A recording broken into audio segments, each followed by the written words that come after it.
بسم اللہ الرحمن الرحیم۔ ایاک نعبد و ایاک نستعین۔ معزز ناظرین السلام علیکم۔ ڈاکٹر توقیر اپنے یوٹیوب چینل پر آج ایک نئے نسخے کے ساتھ حاضر ہے۔ شوگر کو کنٹرول کرنے کا ایک لاجواب نسخہ پیش کر رہا ہوں، جس کو استعمال کرنے سے بہت جلد شوگر پر کنٹرول حاصل ہو جاتا ہے۔ یہ بیماری بدعام ہوتی جا رہی ہے۔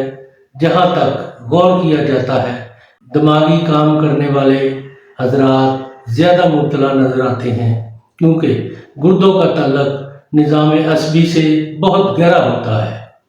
محنت کی کمی اور دماغی محنت کی زیادتی، گرم چیزوں کا استعمال، ان وجوہات کی بنا پر گردوں کی حرارت بڑھ جاتی ہے، جس کی وجہ سے گردے بار بار پانی کھینچتے ہیں اور کمزوری کی وجہ سے بلا ہضم کیے چھوڑ دیتے ہیں۔ گردوں کی جگہ پر بعض اوقات سوزش و جلن معلوم ہوتی ہے، پیاس بڑی شدت سے لگتی ہے اور پیشاب کی حاجت بار بار ہوتی رہتی ہے۔ نیز پیشاب کی مقدار بھی زیادہ ہوتی ہے۔ دن بدن بھوک بند اور بدن کمزور ہوتا جاتا ہے۔ کچھ عرصہ کے بعد گردوں کی چربی تحلیل ہو کر پیشاب کے ہمراہ خارج ہونے لگتی ہے۔ یہ اکثیری نسخہ ہے۔ اس سے پہلے کہ یہ میں نسخہ بیان کروں، آپ میرا چینل سبسکرائب کر لیں اور بیل آئیکن کے آل کے اوپر پریس کریں تاکہ میری تمام نئی آنے والی ویڈیوز کے نوٹیفیکیشن آپ تک بآسانی پہنچتے رہیں۔ برادہ فولاد حسب ضرورت لے کر اس کو کپڑے میں ڈھیلی سی پوٹلی باندھ لیں اور پھر مٹی کے مٹکے میں کیکر کی چھال 4 کلو کتر کر ڈالیں اور اس کے اندر وہ پوٹلی بھی چھوڑ دیں۔ پھر اس گڑھے کو پانی سے بھر دیں۔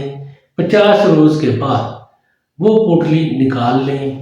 وہ برادہ پوٹلی والا نکال کر کھرل میں بالکل باریک پیس کر احتیاط سے محفوظ رکھیں، لیکن یہ خیال رہے کہ 50 دن تک گڑھے کا پانی چیک کرتے رہیں۔ پانی کی مقدار کم ہونے پر پانی اور ڈال کر پر کرتے رہیں۔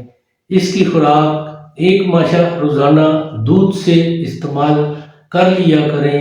جو مریض دن میں 20 سے 30 کلو پانی شوگر کی وجہ سے پی لیتا ہو، اس کی 2-3 ہی خوراک سے تندرست ہو جائے گا۔ یہ بہت غضب کا نسخہ ہے۔ شوگر کو دنوں میں کنٹرول کر لیتا ہے۔ اس کے علاوہ وہ حرکت قلب کو بے حد مفید ہے اور جریان کے لیے تو مانند تریاق ہے۔ یہ بہت ہی شوگر کے لیے کمال کا نسخہ ہے۔ ایسے مریض جن کی شوگر کنٹرول نہیں ہو رہی، اس کو بنا کر استعمال کریں، انشاءاللہ ان کی شوگر کنٹرول ہو جائے گی اور آئندہ کبھی شوگر بڑھے گی نہیں۔ اس کو استعمال کرتا رہنے سے شوگر بالکل کنٹرول میں رہے گی۔ ناظرین، یہ کمال کا نسخہ ہے، اس کو ضرور استعمال کریں۔ ایسے مریض جو شوگر کے مرض میں مبتلا ہے، اور اس کے بارے میں اپنی رائے میرے کمنٹس باکس میں ضرور دیں۔ اس کو لائک اور شیئر بھی کریں۔ اللہ تعالیٰ آپ کا حامی و ناصر ہو۔ خدا حافظ۔